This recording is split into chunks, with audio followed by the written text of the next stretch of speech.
Pita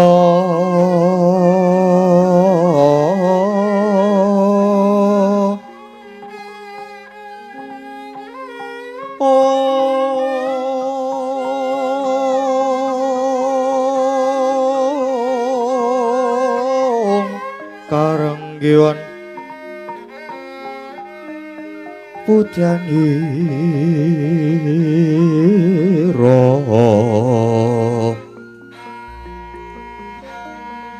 sang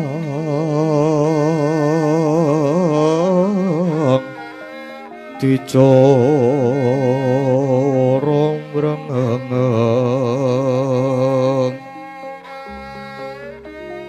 lir swaraning madu pranta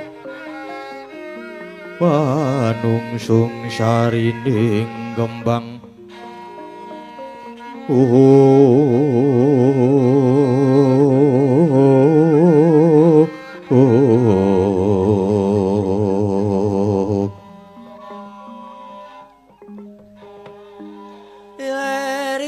iler tandure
sing wangarka kumantos sing dalu jroning ratri dereng wonten ingkang kacarita amung Sang Hyang Pratangga Pati ingkang jumrul saking Brangwetan najan ngelengan megarsa gunung-gunung parandene bisa mrebawani jagat raya Dewi tata sing kamantian diwasane nang wau kawus wancin wis ngancik gara-gara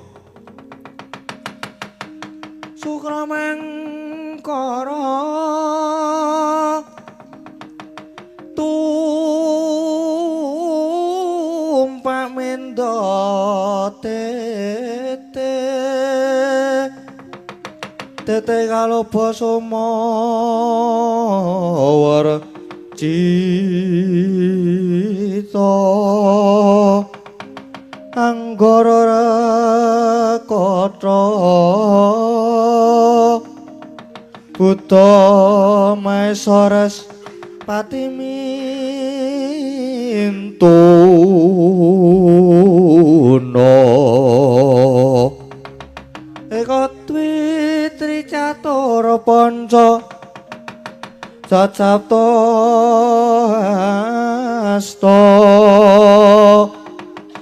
astana dasa ing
wis gero-gero.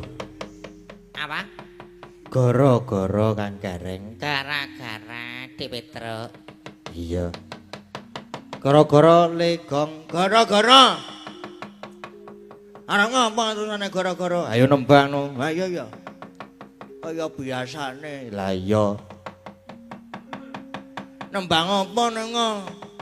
Bukane WA ya ora ana wong WhatsApp. Wes omong-omongan sik ah. Apa jenenge kuwi? Aku arep mirang-mirangke awakku dhewe sik. Wis ben. Iya. Jangan apa senengan kok. Kat mau nanti kok ilang. Wah, kurang ajar, ketok bayarmu. Biasanya saya ketak gawe selawe mengko. Ben.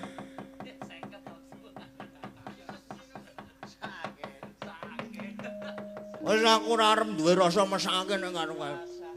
10.000 mengko. Ben. Mau le WA. Limbukan tak mudun sik, Mas. Lah iki wis tekan gara-gara.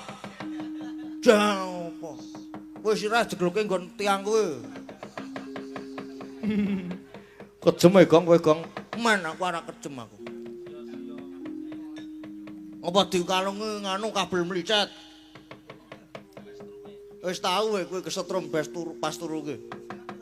Nek ora gak tak sampluk lak malah tak ngopeni batang mengko aku.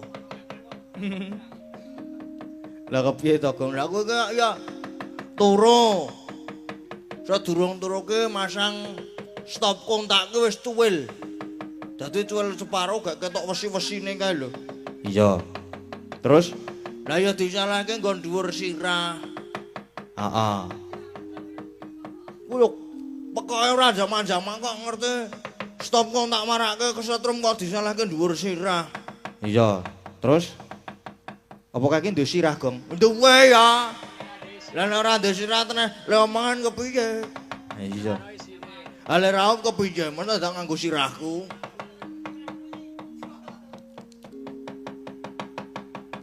Ah terus ke biar kanek turu lak tangane tekan ngendi-ngendi. Iya. Sak sikile tekan ngendi-ngendi kae. Iya.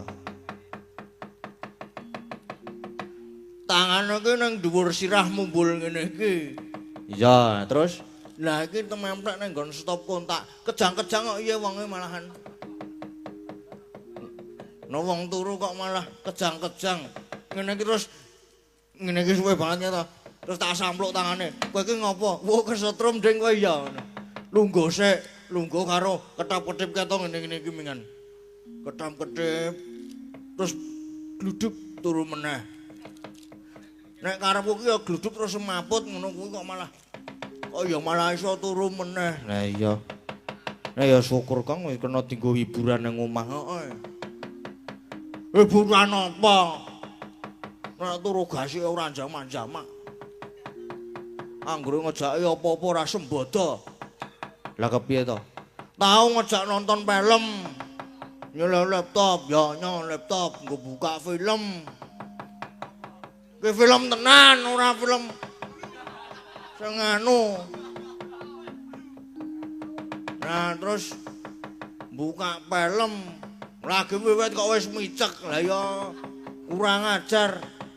Lah terus tak tonton dhewe wong ya aku ya seneng filme. Nek gandeng ditinggal turu ya filme tak ganti. Tak ganti sing apa? Sing anu nganggo basa Jepang. Nganggo basa Jepang kuwi lho sing kartun-kartun kuwi lho. Naruto. Oh, Doraemon barang sing basa Jepang lah ya ana. Ono kartun kok ana tulisane sensor. Ora arep omongan aku, Kang.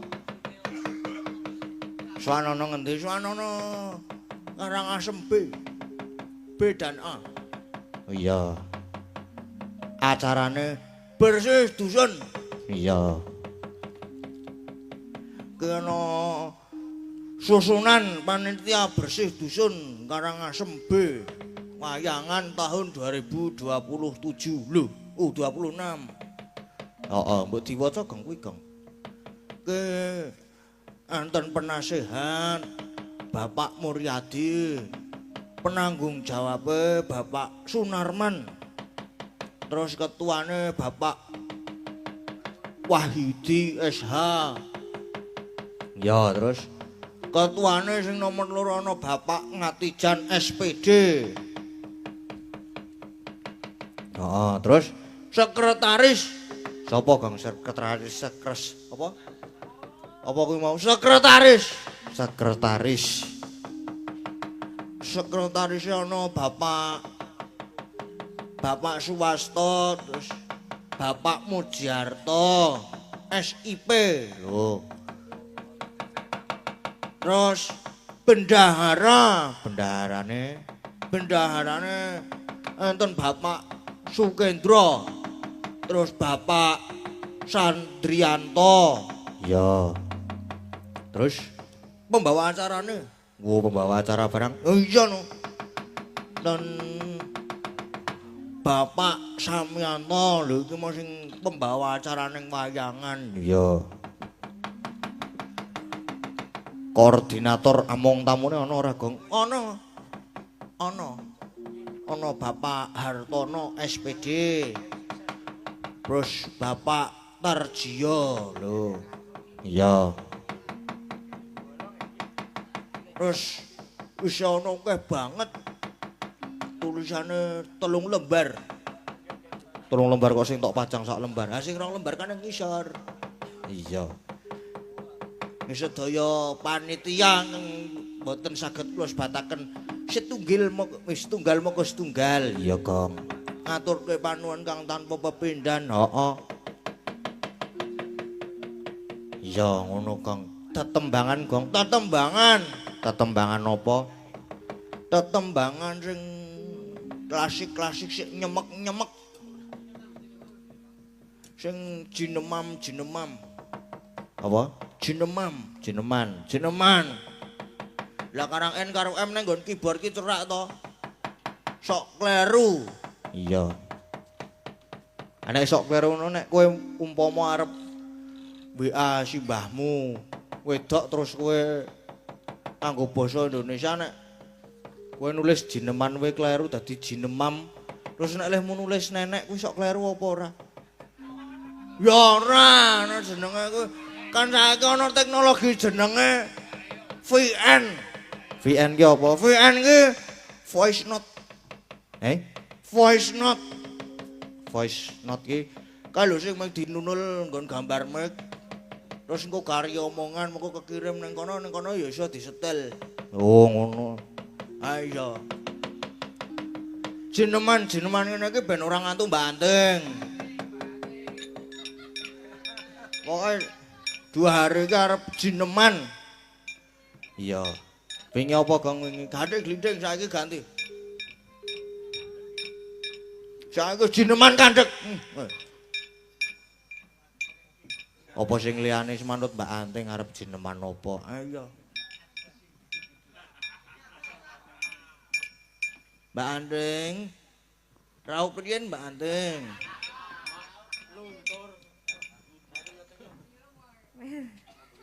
Nggih.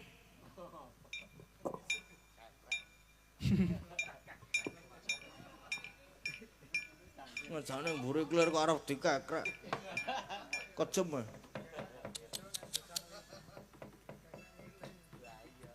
Ular kambang slendro songo. Nek ular kambang berarti engko pindho jinemane. Cakepane enteng.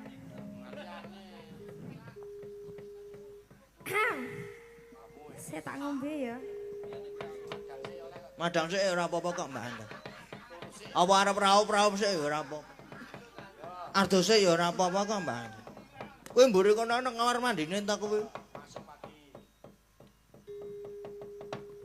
Ayo Mbak Anting. Sampun.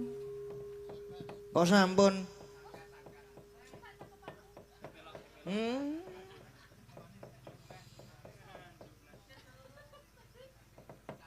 Wis ta, Ding. Ya kudu mbeni sik engko lak ana neh. Nek entek cakepane. Ayo to, Mbak. Heeh. Jeneman liyane. Loro. Hah?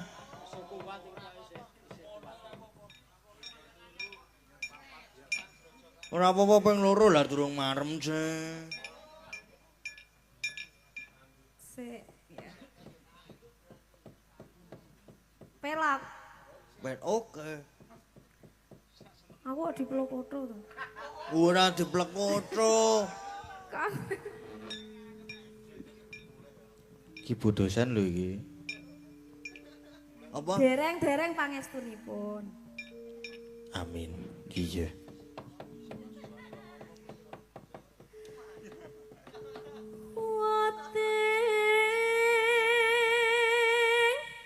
Hati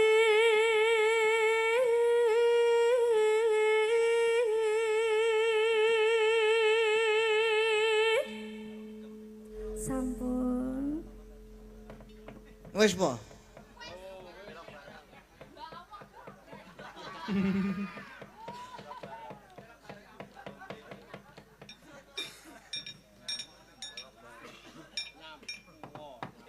Ya, wis ora apa-apa. Sapa meneh ya? Pokoke pojok dhewe kae. Pojok dhewe Mbak Anting. Lho. Nyonya. Nyonyaku. Aja mbah, Pak.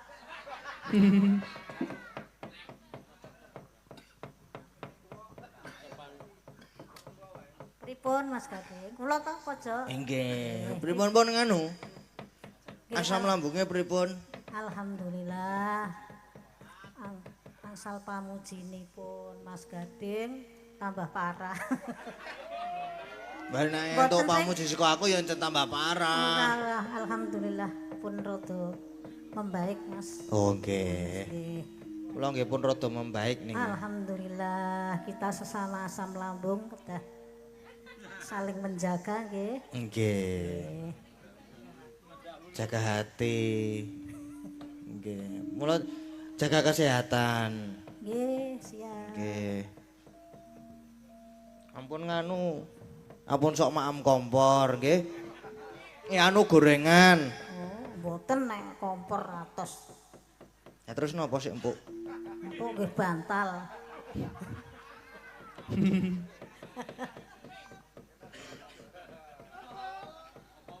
Kon ngopo? Mumpung aku wis sehat lho iki. Wah, oke. Napa, Pak? Wah. Sing ngendi to sing njalukmu? Ayo Pak Keswan kok ora nyupet kok pirang-pirang dina. Hah?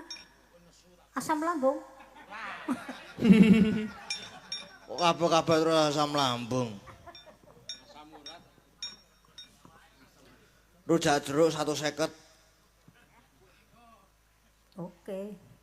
Oke terusan. Ya 50 wae nek no. Walah, Ya rujake tok ora usah nggo jeruk.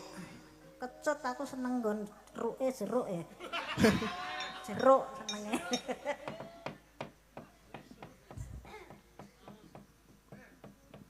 Kok Mas Kerto berdua bawa mengke paron.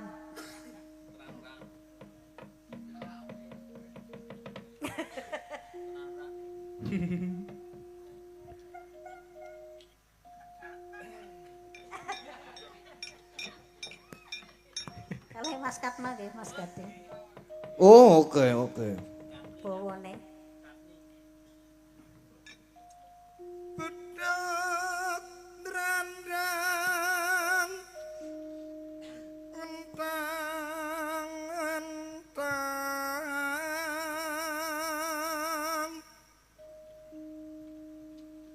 mone kolek takkan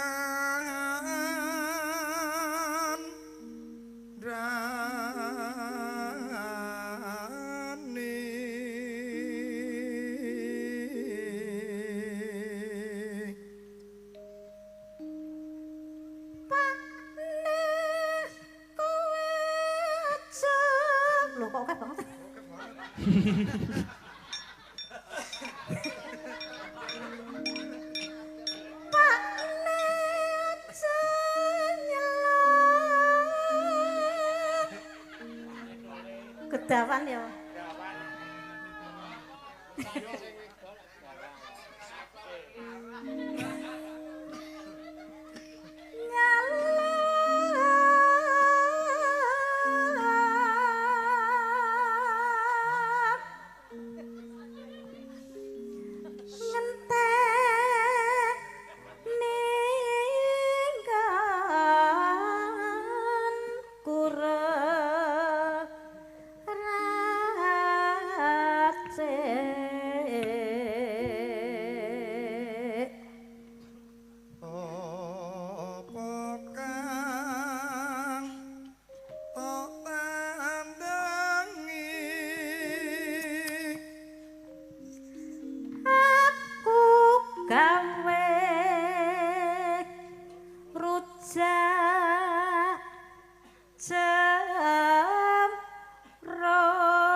Dikon sing ngedang.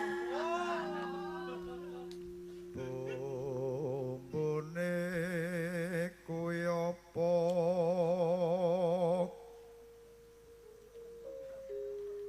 Kula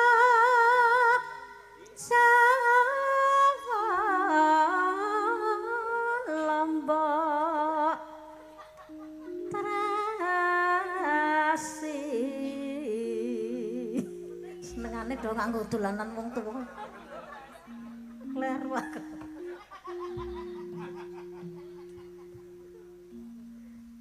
jeruk bali kasane pasawantingan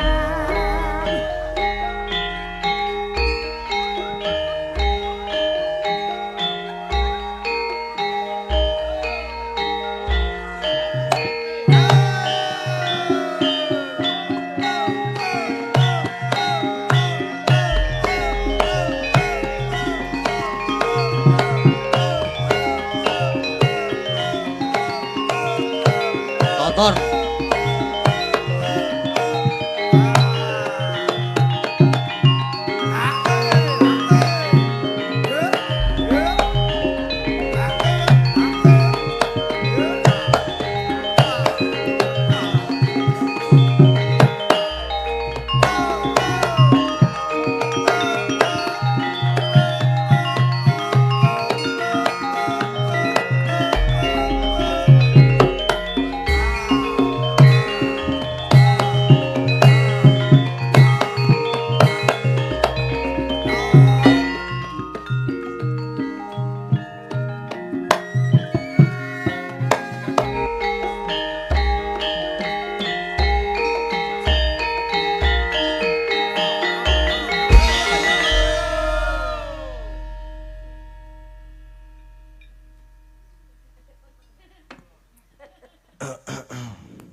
Pripun? Halo. Kok nginguk ngopo? Ora apa-apa. Oh ya. Nginguk tok kowe kok. Ya si kudu sida nek ngingukke. Apa? Nek Sida apa to? Ambo, nek dinguk tok ya ora oleh kok ya. Sida apa? Sida apa ora? Apane? Apane sida apa ora? Ya piye janjimu mau? Apa to? Lah kowe lali kok. Ya wis nek lali. Ya wis nek lali Mas, aku ora patek ngongso kok. Nangis. Nesu.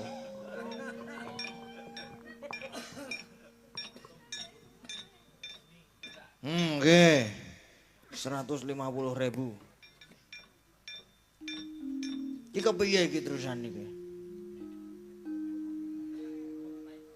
Iki ben duwite tekan kono kepiye iki nyonya iki? Ya manut piye disantingke banting kuwi. Wah ora tekan, banting ora gelem. Wah, anting kegeden gunung ya bener.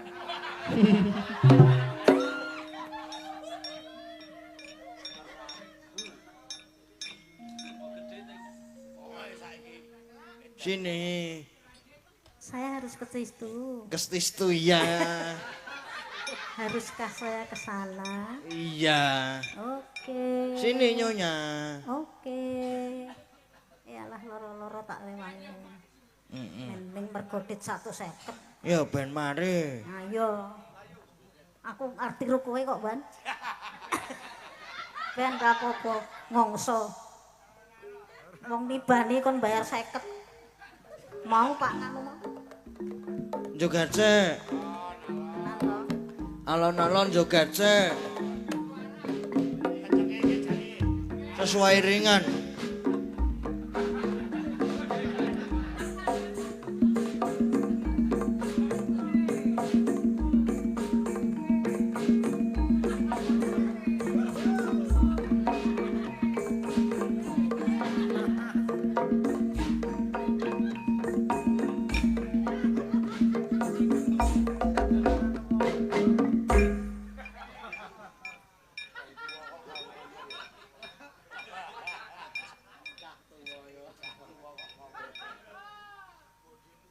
Loyori aku. Aku ya iki ngloyori lah aku iki. Ngopo nek kowe mergane? Mergane ngopo? Aku ya mulak-mulak iki. Oh ya mung padha. Ayo ora apa-apa. Mesti sabar-sabarke. Kowe kok ora nyupet to? Biasane kowe kok blas ora krungu suarane. Aku ora krungu lahmu biasane kan dolok to. Nyonya niki Nyonya. Nggih, matur nuwun nggih. Kowe kok beda karo janjine. Mau jare 150 ya. Tenan aku guyu. Aja guyu kok ndak kowe tertarik karo aku. Ora. Hah?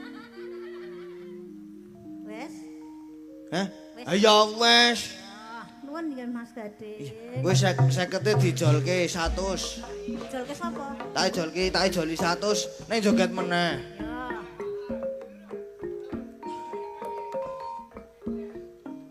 Lah ya kene 50 tak ijoli. Iki 50, kuwi 100. Nah wis tak ijoli 100 kuwi nang. Kowe ya dalang kancil kasile. Nah, Pintere kaya kancil.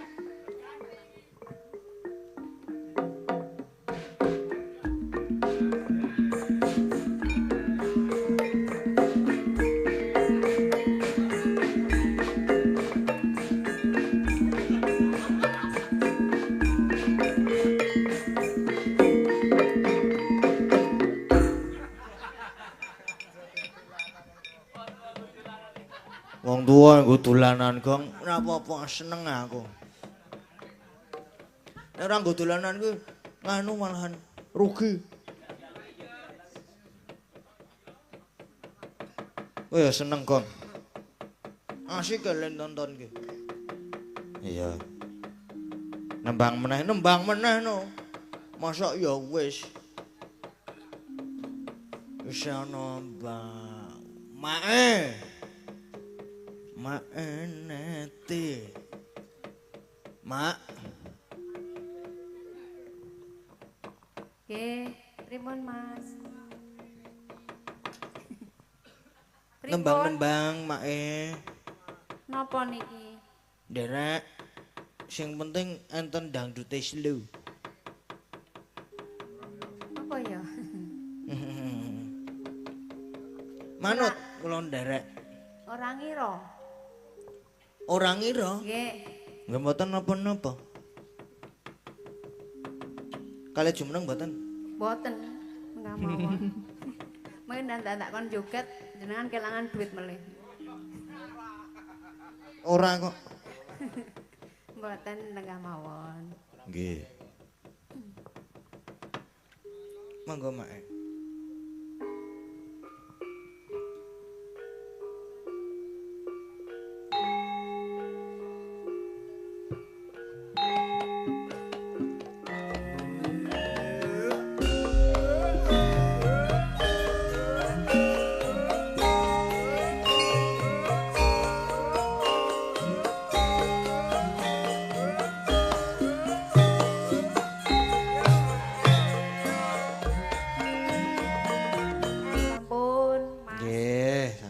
matur Mbah nuwun.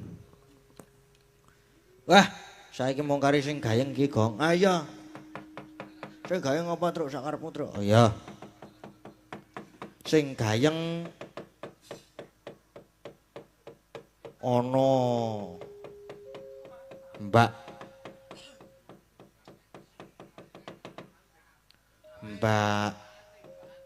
Mbak Anting ketoke.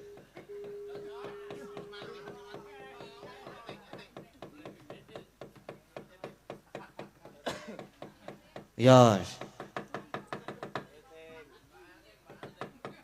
Sing kira-kira merem. Nah, langsung melek.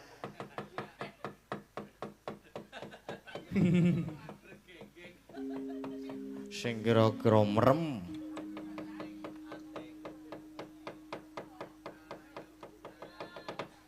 Ayo. Oh, Mbak Ika merem toh. Oh, ya berarti Mbak Ika.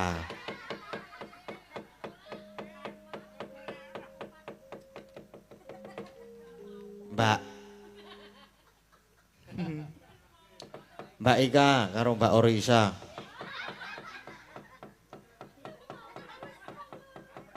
Oh, Mbak wong loro iki gayeng iki.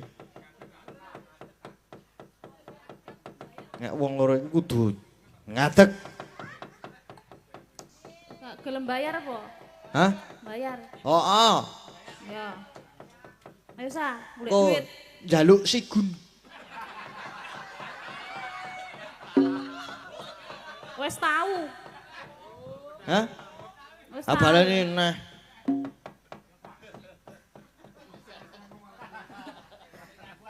Ayo sa. Yuk. Lagune napa Mas Gading? Nderek Mbak Ika. Sing gayeng pokoke.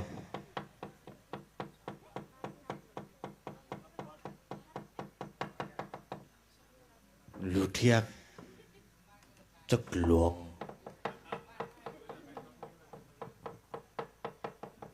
Lagune sing gayeng. Heeh. Ninggal katresnan apa? Gelo. Gelo ya kena, ninggal katresnan ya kena. Manut. Ya berarti nek manut gelo. Nggih. Nek manut gelo. Nih Mbak kuwi. Nek ra manut ninggal katresnan. Apa ninggal gelo ya kena. Wis manut sing arep nabuh iki. Yuk.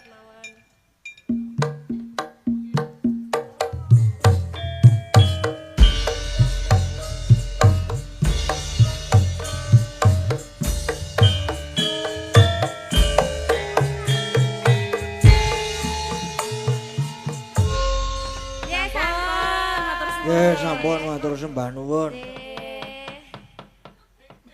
Iki dong ngenteni apa iki? Ngenteni apa ya? Saweran. Wah, padak ke. Adewe nek ra ngono kuwi ya ora entuk-entukan kok. Nggih, Pak. Entuk-entukan sabar. Urung entuk Pak lagi nunggu Oh, entuk-entukan. Mbak. Apa kuwi? Kuwi Amplop to. Ono isine ra? Ya ana ning tak tokke isine. Simuki, Mbak. Iki njaluk ijol, njaluk pecahe ning ngene sigun. Aku ya. Cek endi sing biru apa sing abang? Yo kabeh. Lho aku kabeh. Wis kebaca tok atungke. Kuwi kudu tok kekke. Nek wis tok atungke iki ya tok kekke. Berarti nek wis ditung nek wis tung. Nek wis tok tung. Nah,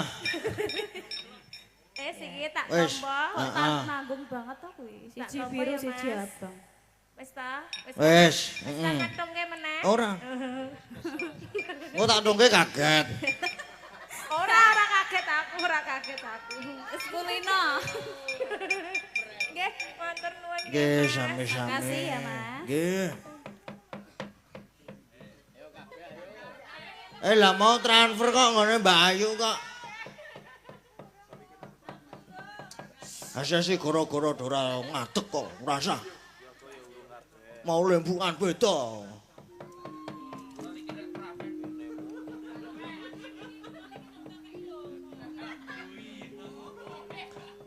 Aku njaluk sigon kowe mumpung terak kowe.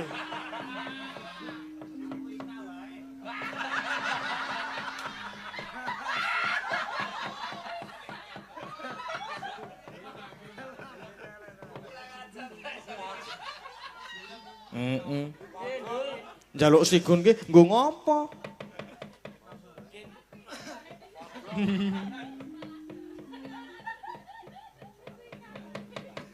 Wis gong wis entek.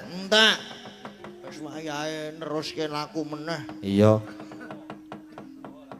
Sih dawa lakone iki. Ha iya. Mengko ndakne le bubar ndak 5:30. Iya. Saking dawane ya gong ya. Ha iya. Iki nganti jumenangan parekose te mergane iki lakone. Waduh lho tuh. Iso tekan sok ben tenan kuwi. Nah iya. Wis ayo do sebo ayo. Ayo sebo. Anggo apa le sebo? Wah, jan wis ampun sebo kok mung tekan nganggo apa? Adek iki ndelik wae. Wah iya, Ding. Kok iki gara-gara kowe ning ruangan tertutup kowe iki. Kok ndak konangan. Lah iya. Wis karek pirang jam meneh.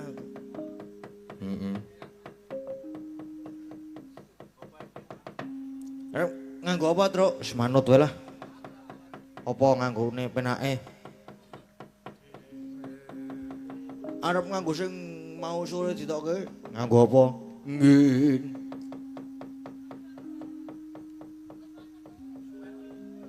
Kowe lah mau metu kae iki metu meneh ya kena kok. Mbak Orisa kok aja mau wis metu ha ya saiki metu meneh ya kena kok. Padake. Arep mau wis metu saiki metu meneh ya kena sian. Iya. Pengkuh kowe padake. Iya. Loto ya wis suwe banget kok. Wis 10 11 12 ji loro. Wis 5 jam dhewe. Wis pulih. Apane? Sing pulih ki apane to iki mau kok muni wis pulih? Apane, Gong? Ya suanane, kesehatane, iya. Duh apa sedengane kok. Wis nganggo kuwi meneh wae, Gong. Lah iya to.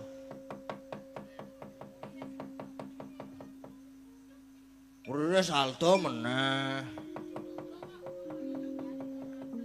Wis kelatan sedina ding ora apa-apa. Ha iya.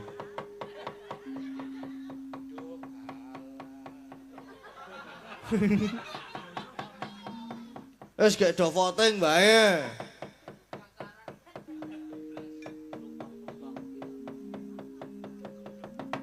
Wis nganggo urine saldo kuwi ya kena. Lah iya kuwi ora apa-apa wis yo.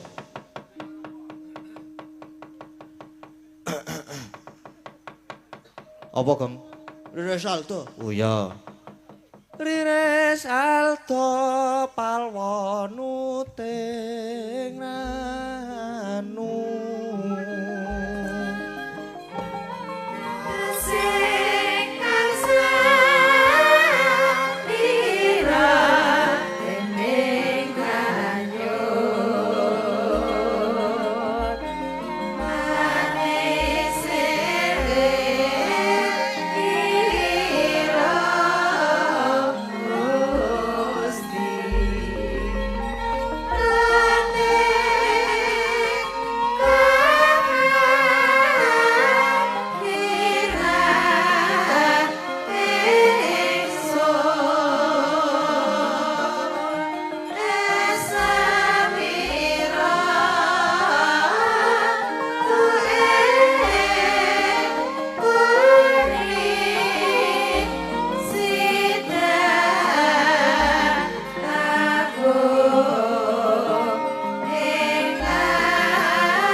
palugon laguning lekas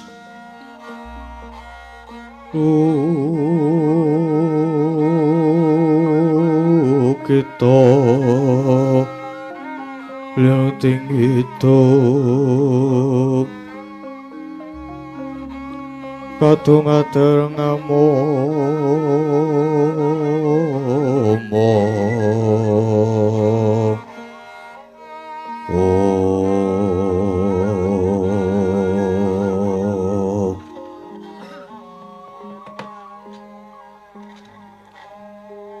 wangsuk memadili nuwih muga paring pepayung marang kayuananing sun mangkuta nigan Salindri kula paring adhawu sinuwun Prabu Matswapati maragake pitakon kowe iki wangsulana sing kanthi jujur lan saknyatane aja tok tambahi aja nganti tok kurangi yen kowe ora prasaja bakal iso ngebot-aboti paukuman kang bakal mbok sandang Salindri kowe Suwitana Wirata kene wis pirang taun inggih setunggal warsa kirang tigang dinten ripalungguhan samangkerat Kanjeng banjur ana Wirata kene gaweanmu kuwi apa Salindri lelati dumateng Raden Ayu Dewi Utari wiwit saking siram pepaes dahar ngunjuk ngantos mapan sane banjur wingi sore wayah surup kowe kok ana pasar gedhe kuwi kowe lagi ngopo Salindri kula dipun utus Raden Ayu Dewi Utari kinan pados sekar kangge ngrengga endahing patengganipun Gusti Ayu Utari banjur adhiku patih rupa kencolan kencaka kok mati ana pasar lan kowe mapan ana cedhake kunarpane sing mateni sapa lan sebabe apa kok rupa kencolan kencaka mati Nun sewu sinuwun Gusti Patih seda karana badhe ngonjak dumateng kula badhe dipun prawoso lajeng patirupa kencolan kencaka kula pejahi kosik kowe aja goroh kowe aja kumbi yen kowe ngapusi perkara iki ora enggal rampung malah paukumanmu mengko saya abot jare kabar sing tak tumpono pawongan gedhe dhuwur sing mateni rupa kencolan kencaka nanging gandeng wancine surup ngancik wengi satemah ora cetha pawongan mau sing bener iki sing endi sapa sejatine sing mateni ingkang mejahi patih kekalih menika kula sinuwun kowe ora tinemu nalar kowe goroh kowe kuwi mung wong wadon kubyuk kabotan Minjung mokal bisa mateni rupa kencolan kencaka rupa yen pancen wong gedhe dhuwur mau sing jalari patine adhiku sak loron kowe matura pawongan mau sapa kula mboten ngertos sinuwun kowe ora perlu wedi Salindri ora perlu wedi yen perlu ingsun sing bakal ngayomi kowe kandha sing cetha sapa wong gedhe dhuwur mau kula mboten ngertos Dewaji ingkang mejahi patih kekalih menika kula sing mateni kuwi kowe apa wong gedhe dhuwur kula sing mateni iki kowe apa wong gedhe dhuwur kula Prabu Salindri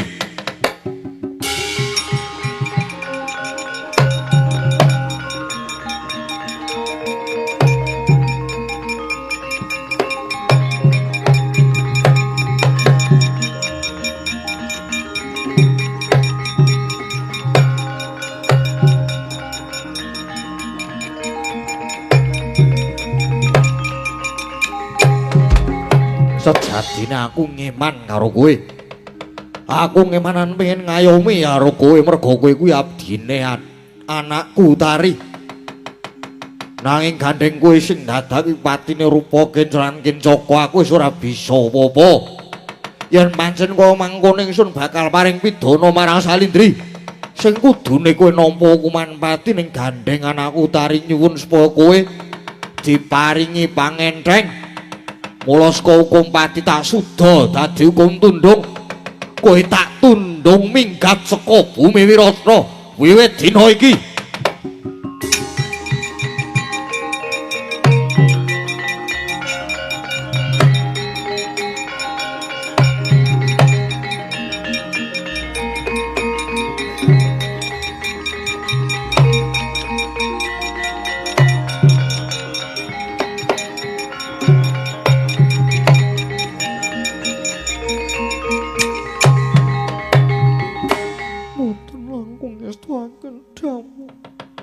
Namung kemawon mbok menawi kepareng kula nyuwun wekdal 3 dinten malih mapan wonten negari Wirata.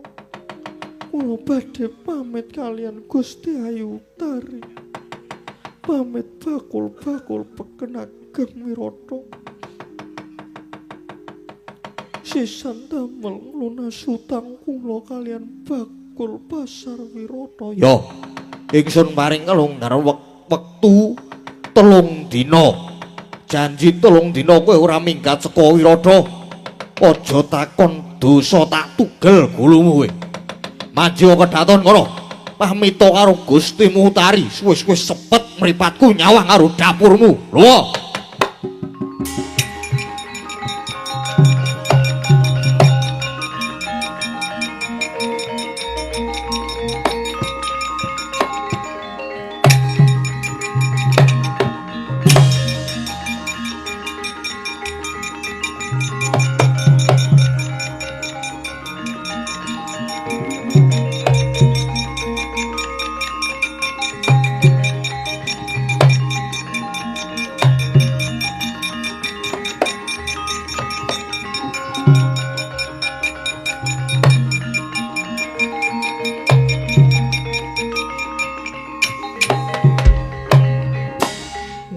Sewu Kanjeng Sinuwun. Menapa dipun keparengaken ingkang abdi munjuk atur. Kowe bakal matur apa kanggo? Nyuwun pangapunten Sinuwun. Menawi kula raos niken Salindri menika boten lepat. Ingkang lepat menika patih rupa kencolan kencaka rupa. Karana badhe ngrudha peksa kaliyan Salindri. Lan Salindri menika wantun mejahi karana kepepet bingung badhe tumindak menapa kangge njagi saliranipun supados boten dipun renggut kawanitanipun dening patih rupa kenca. Lan umpami wonten pawongan ageng inggil ingkang bantu Salindri mejahi patih kekalih menika ektosipun ugi boten dosa karana tumindakipun patih rupa kinca sampun murang toto ngremehaken dumateng drajating wanita. Malah kedahipun pamarintah negari Wirata menika paring bebungah lan nugraha dumateng Salindri kaliyan pawongan ageng inggil menika kula wau. Karana sembada nyirnakaken patih rupa kinca lan kincaka rupa ingkang cetha pratela damel uner badhe ngubahaken negari Wirata. Menika menawi saged maujud cetha negari Wirata menika adil. Nyuwun pangapunten Koko Prabu. Tanging lamun negari Wirata menika badhe tentrem menawi hukum boten jejeg lan boten adil. Karena lampahing hukum namung kagem ngayomi kaluwarga sentana lan wong sugih. Wasana hukum namung kangge nyiksa lan gawe rekasane wong cilik sing tanpa dosa. Kanggo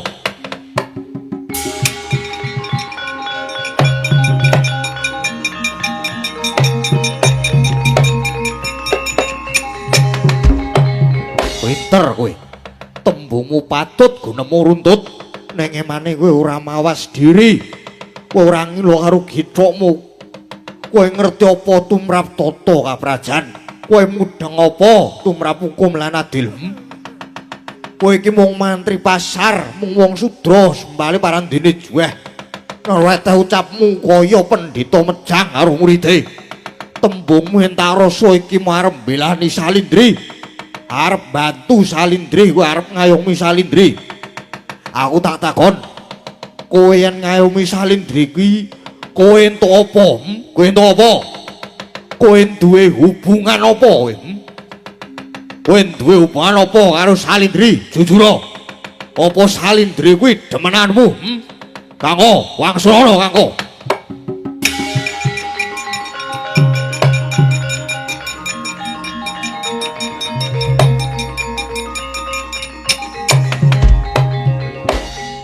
Sinuwun jimat sesembahan kula wonten paribasan cukup. Cangkemmu mingkemo. Mingkemo cangkemmu. Ora perlu kakean gunung sing tanpa guna kowe minggato. Kowe lunga. Eman-eman babut permadani sing apike kaya ngene didak-idak kere kaya dapurmu. Minggat.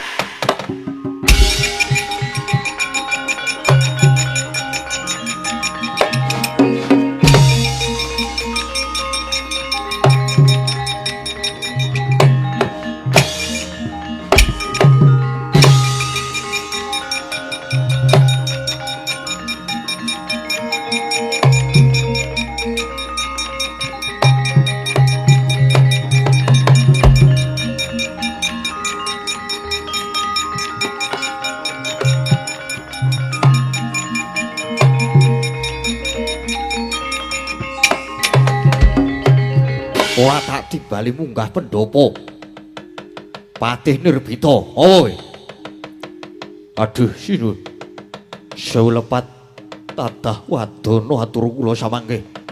Aturuning wekdal sapunika kedrawasan piye? Kedrawasan piye? Mboten duka menawa bilih Wirata dipun rampit mengsah saking ngajeng lan saking wingking. Saking ngajeng Nalendra Trigarta Prabu Susarma kumplit sawadya balanipun. Dene saking wingking Nalendra ngasina Duryudana jangkep sak gurawanipun iblis lanang.